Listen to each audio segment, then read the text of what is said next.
société de mobile learning, c'est-à-dire qu'on propose aux entreprises de diffuser de l'apprentissage sur mobile, sur les mobiles de leurs collaborateurs, sur des formats très courts, très ludiques, et dans une logique d'assimilation de connaissances et de partage de connaissanses. Est-ce que vous pourriez nous évoquer un petit peu votre relation, vous en tant que start-up, avec le monde des entreprises, avec les DRH, puisque vous touchez les DRH, voire avec les DSI, puisque également ils sont peut-être partie prenante dans certains développements? Bien sûr, il y a les deux effectivement. Donc nous on travaille essentiellement avec les grands groupes, donc des grandes entreprises, beaucoup de secteurs bancaires, du transport, enfin différents grands groupes. Donc notre premier interlocuteur c'est le directeur, la directrice des formations ou la DRH, effectivement. Donc on a un rapport d'abord de bien expliquer ce qu'on fait, de bien prouver qu'on est le bon partenaire pour aller sur ces nouvelles tendances-là qui sont quand même recherchées et connues d'apprendre sur le smartphone au sein de l'entreprise.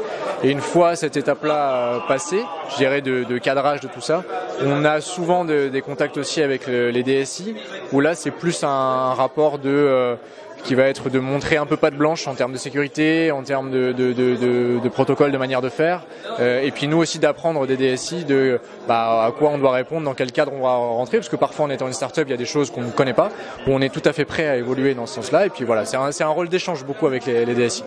Voilà. Alors, vous êtes une start-up française, vous évoluez sur le marché français, entre autres. Est-ce qu'on peut évoquer les difficultés que vous rencontrez aujourd'hui, les difficultés à côtoyer les entreprises, à pouvoir les contacter? Est-ce que vous êtes bien accepté en tant que start-up et comment vous voyez cet écosystème évoluer?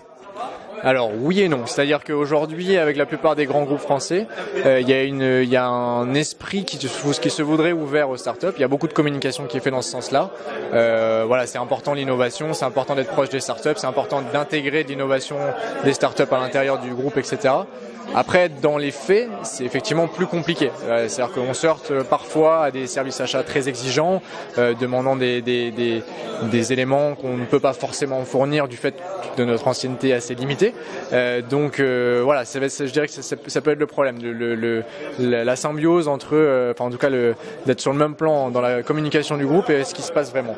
Après, on trouve quand même aujourd'hui des grands comptes et des grands groupes avec qui on peut travailler, notamment sur des logiques de POC, donc de Proof of Concept, sur des montants plus réduits que des montants globaux, pour faire nos preuves. Pour nous, c'est très bien aussi, pour avoir un bon retour d'expérience des utilisateurs dans les entreprises et pour démarrer. Donc je dirais qu'il n'y a pas de problème majeur, si ce n'est qu'il faut vraiment batailler et faire ses preuves. Donc ça fait le tri, je dirais ça.